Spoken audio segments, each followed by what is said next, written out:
Falaremos hoje sobre propriedade, mais especificamente propriedade imóvel, formas de aquisição, e hoje a forma de aquisição mais comum que existe. É a forma de aquisição mais popular, né? Então, se fosse fazer uma estatística, a maioria dos imóveis são adquiridos dessa forma. Nós encerramos antes dessa parte aqui a aquisição por uso capião, que é a primeira forma segundo o Código Civil, mas não é a forma mais importante, não é a mais comum. O registro do título é a segunda forma dentro do Código Civil e é a que, em termos estatísticos, representa a esmagadora maioria das formas de aquisição de propriedade. Muito bem. O tema dentro do Código Civil é bastante curto, assim, né? Bem curtinho. Nós temos só 3 artigos, estou apresentando eles para vocês aqui, né? 1245, 46 e 47. A maioria deles não apresenta grande complexidade, né? Alguma outra questãozinha paralela que pode ter um pouquinho de controvérsia, mas ele é relativamente simples, o texto também não é muito difícil. Vamos começar então analisando o primeiro artigo e vamos já destacado aí com né, vermelho aqui, negrito, vermelho e sublinhado a parte que eu vou me debruçar inicialmente. Vamos fazer a leitura então. O artigo 1245 diz assim: transfere-se entre vivos a propriedade mediante o registro do título translativo no registro de imóveis. Parágrafo 1º. Enquanto não se registrar o título translativo, o alienante continua a ser havido como dono do imóvel. Parágrafo 2º. Enquanto não se promover por meio de ação própria a decretação de invalidade do registro e o respectivo cancelamento, o adquirente continua a ser havido como dono do imóvel. Qual é a nossa primeira dorzinha de cabeça aqui? Qual é o primeiro assunto que eu vou destacar? O conceito aqui do que seja título translativo. Por que é importante frisar essa parte? Nós temos aqui no caput e no parágrafo, né, a citação dessa expressão, que se a gente for procurar na doutrina, no Google, em qualquer lugar que tu vá procurar, há uma grande dificuldade de traduzir, né, de definir, de conceituar o que seja um título translativo. Então a tendência sempre é das pessoas exemplificarem, e não vai ser diferente comigo, eu também vou exemplificar. Mas eu vou me esforçar aqui fazendo uma coisa que, como eu disse, a maioria da doutrina, da jurisprudência não faz, de tentar com as minhas palavras explicar o significado da palavra. Vamos começar então, são 2 palavras, né? Título. O título, a gente já tinha visto isso, é um documento, certo? Então, o título translativo é um documento translativo, seria essa a tradução.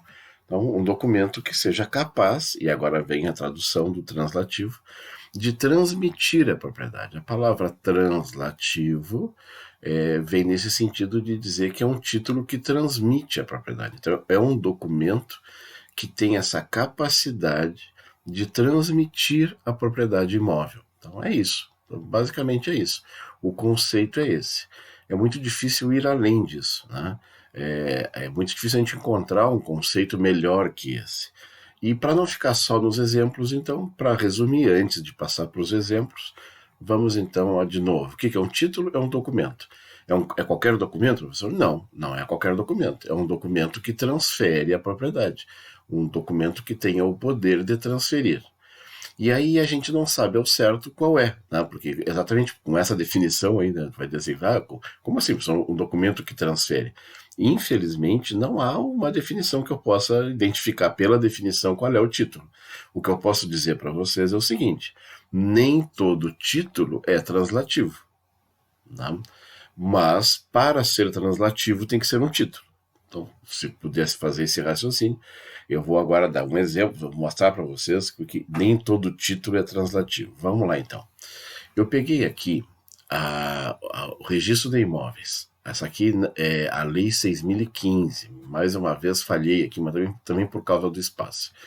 A Lei 6.015/73, no artigo 167, diz assim: No registro de imóveis, além da matrícula, serão feitos, aí vem assim, inciso 1, o registro.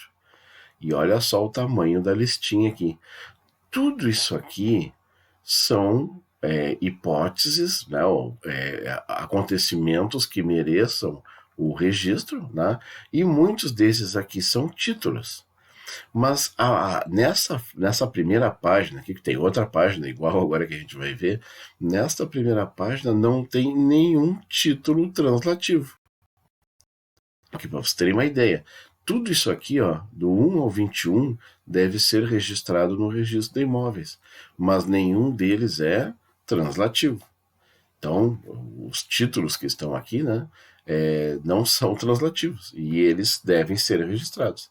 Então, é aquela coisa, o que eu tenho que registrar no registro de imóveis?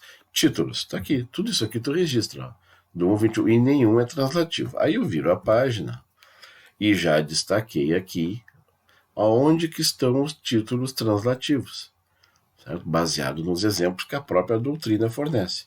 Aqui eu botei do 22 ao 41 e ainda tem mais esses aqui que eu nem coloquei, primeiro porque não deu, ia ficar muito pequeno, né? Mas eles não são títulos translativos também. Onde é que estão os mais comuns, pelo menos, né? Aqueles que a doutrina cita como exemplo? Está aqui, ó, no item número 29, da compra e venda pura e da condicional, que é o contrato de compra e venda, quando tu compra e venda, da permuta, que é a troca, da dação em pagamento, que é uma doação só que com finalidade de pagar, e da doação entre vivos. Está aqui. Esta aqui são os títulos mais populares, os mais comuns. Compra e venda, doação, permuta e dação em pagamento. Coisas que quem prestou atenção nas aulas anteriores já deve se lembra ainda, né? E são aqueles que eu cito. Por quê? Porque são os que estão aqui. Aí eu frisei aqui, não em vermelho, mas eu frisei aqui com preto, aqui, né, com negrito e sublinhado, das sentenças declaratórias de uso capião. Só para a gente relembrar, né? Então vamos lá. Quando é que tu adquire a propriedade através da ação de uso capião? E eu disse para vocês, no momento em que completa o tempo da posse, no momento em que se consuma o prazo prescricional. Tanto é que o juiz, quando faz a sentença, ele declara com efeito retroativo. Pois bem, tu deve levar essa sentença a registro. Tá aqui, ó. Tu deve registrar. Artigo 167, inciso 1, número 28. Tu deve levar a registro. Mas é nesse momento do registro que tu adquire? Não. Por quê? Porque a aquisição da propriedade se deu no momento em que a prescrição se consumou. Então, esse título aqui, que é uma sentença declaratória de uso capião, ele é um título, mas ele não é translativo. Então, eu disse para vocês. Tá? Então, nem todo título é translativo, certo? Mas, para fazer a transmissão da propriedade imóvel, deve ser um título. E os exemplos, repito, mais populares estão aqui. Então, os números, né, no inciso 1, 29, 30, 31 e 33, certo? São os mais. A doutrina cita outros aqui, é que depende muito da situação, depende muito da condição. Então, eu preferi especificar para vocês aqueles que são regra, né? E mostrar para vocês que a maioria esmagadora, pelo menos dos 44 números, né, que devem ser levados a registro, né, dos 44 documentos, né, dos 44 acontecimentos que devem levar a registro, só 4 são efetiva e incontestadamente translativos. E esse aqui, da sentença declaratória de uso capião, que tu tem que levar a registro, tem que levar para mudar a titularidade do bem, para tirar o bem do nome do antigo proprietário, certo? Mas ele não é translativo, ele não transmite a propriedade, tá bem? Então esse aqui para vocês visualizarem a dificuldade que é. Tá? E por que esse aqui é translativo e esse aqui não é, professor? Bueno, aí é pura doutrina, é pura teoria, é para isso que a gente faz faculdade, porque a lei não deixa claro isso, tá certo? Então tu tem que estudar isso aqui, eu estou afirmando para vocês. Esses em vermelhinho são títulos translativos e esse aqui em pretinho não é um título translativo por pelas razões que nós já vimos e que eu não vou recapitular para nós não perder mais tempo aqui, né? Muito bem. Ainda no 1245 agora, no Código Civil, nós vamos falar sobre os parágrafos do 1245 que tratam mais ou menos do mesmo assunto. Quais são os assuntos? Diz assim: enquanto não se registrar o título translativo, o alienante continua a ser havido como dono do imóvel. Que é para te dizer o seguinte: mesmo que tu faça a escritura de compra e venda, mesmo que tu pague o imóvel, mesmo que tu pegue a chave, tu só vai ser proprietário depois que tu levar essa escritura para o registro. Então, ó, enquanto não se registrar o título, qual é o título? A escritura de compra e venda, né, que a gente já viu ali, né, que seria aqui, né, a compra e venda, ou a escritura de doação, não interessa, certo? Enquanto tu não registrar, o alienante, quem é o alienante? Aquele que te vendeu, continua a ser havido como dono do imóvel. Quem é o dono do imóvel? Enquanto tu não registrar, é o alienante. Só vai deixar de ser o alienante quando tu registrar. Eu costumo comparar aqui, eu vou botar aqui uma ilustração para vocês. Aqui embaixo, nessa parte de baixo, eu botei o registro de imóveis, que é onde tu faz o registro, e aqui o tabelionato, que é onde tu faz a escritura. Tá? Então, eu quero vender o meu imóvel. Tu vai no tabelionato fazer uma escritura.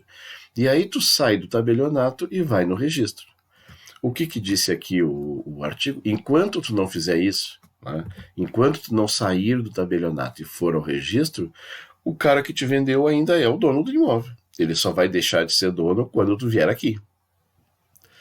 Mas qual é a confusão que se faz? E aí eu coloquei aqui uma comparação que todo mundo sabe, né? Todo mundo conhece, mesmo não tendo direito de família, entre o casamento civil e o casamento religioso.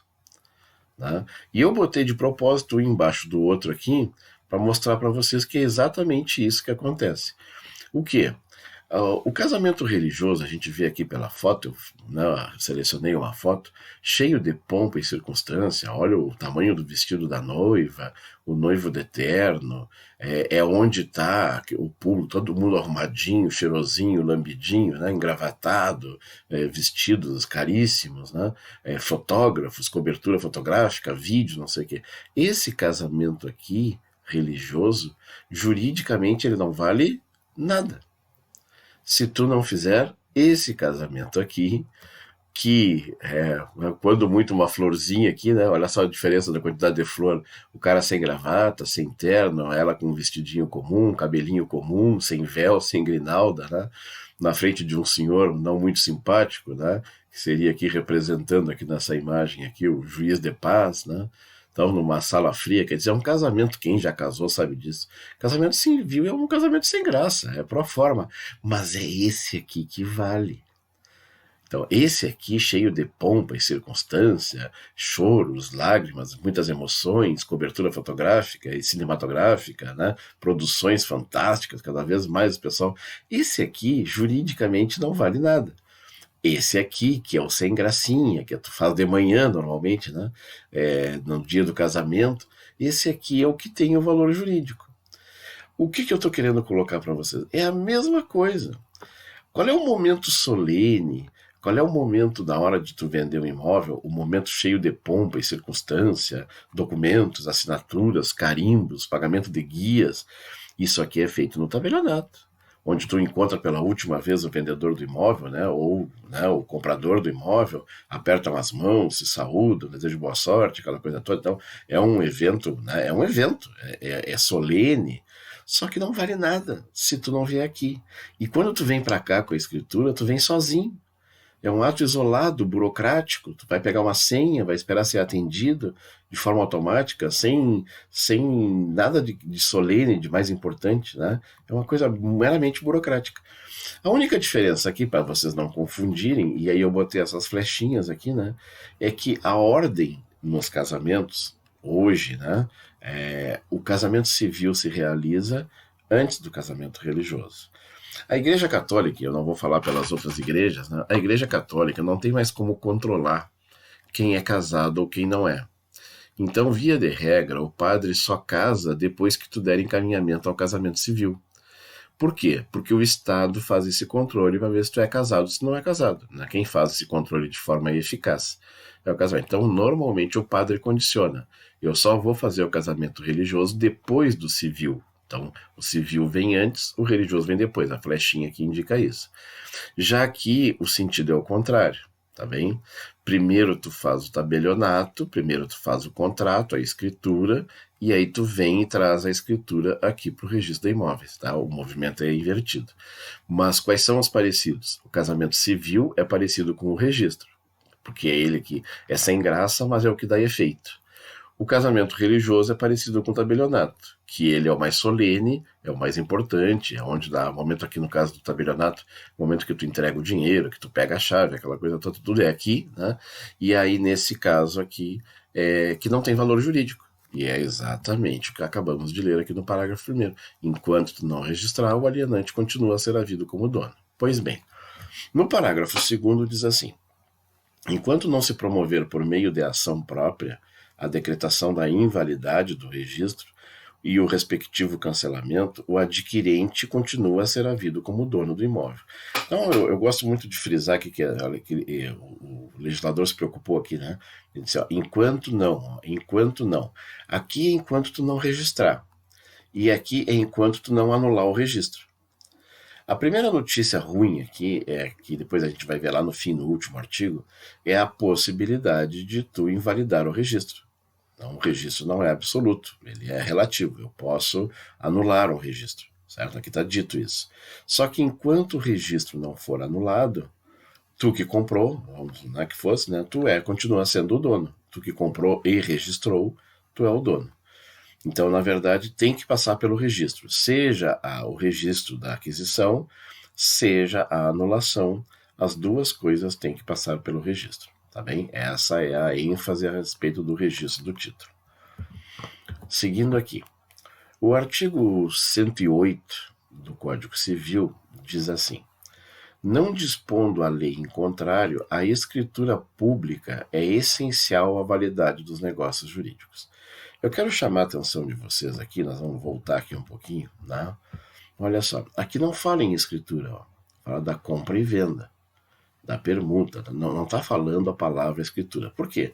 Porque a gente chama de escritura, mas não é escritura. Na verdade, é uma compra e venda.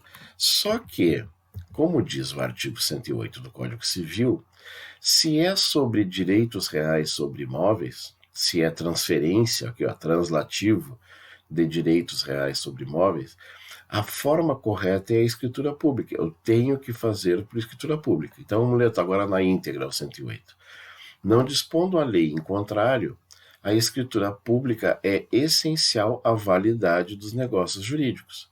Então, eu tenho que fazer via escritura pública. O que significa isso, professor? Eu tenho que fazer um tabelionato. É isso aqui. Tu vem aqui no tabelionato para fazer uma escritura de compra e venda, para fazer a procuração por escritura, certo? Então, o tabelionato, aquela história da fé pública, né, dos termos corretos, do ato solene, então é uma exigência da lei. E aonde que está essa exigência da lei? No artigo 108, que dizendo que se tu fizer, né, vamos lá, que visem a constituição, transferência, modificação ou renúncia de direitos reais sobre imóveis, então eu peguei aqui a transferência, o título translativo de direitos reais sobre imóveis. Qual o direito real aqui? Propriedade imóvel, direitos reais sobre imóveis, de valor superior a 30 vezes o maior salário mínimo vigente no país. Então, o salário mínimo hoje gira em torno de R$1.000, né? Então, um imóvel de até 30 mil, tu tem que fazer por escritura pública. E há uma discussão aqui, né? Primeiro que você vai encontrar um imóvel com menos de 30 mil. Hoje é praticamente impossível, né? Mas se por um acaso acontecesse isso, tu estaria dispensado da escritura. Bom, e aí dispensado da escritura, como é que eu posso fazer, professor? Bom, dispensado da escritura, tu vai fazer por instrumento particular. É um contrato feito no escritório normal, qualquer, certo? Um documento, como eu digo, por instrumento particular e não por instrumento público, que a característica da escritura pública é essa, é por instrumento público. Então aqui está a exigência de que negócios que envolvem transferência de propriedade, né, devem ser feitos por escritura pública. E aí a gente chama tudo de escritura, mas na verdade não é uma escritura. Na verdade, como eu disse para vocês, está aqui, é uma compra e venda, é uma permuta, é uma dação em pagamento, é uma doação entre vivos que tu tem que fazer por escritura. É nesse sentido. É uma exigência formal, burocrática no caso, tá? Do que deve se fazer através do da escritura pública do tabelionato, no caso, que é aqui né, a forma como tu faz por escritura. Bom, vamos fazer uma pausa no vídeo para ele não ficar muito comprido. Né? Já voltamos com o resto da matéria.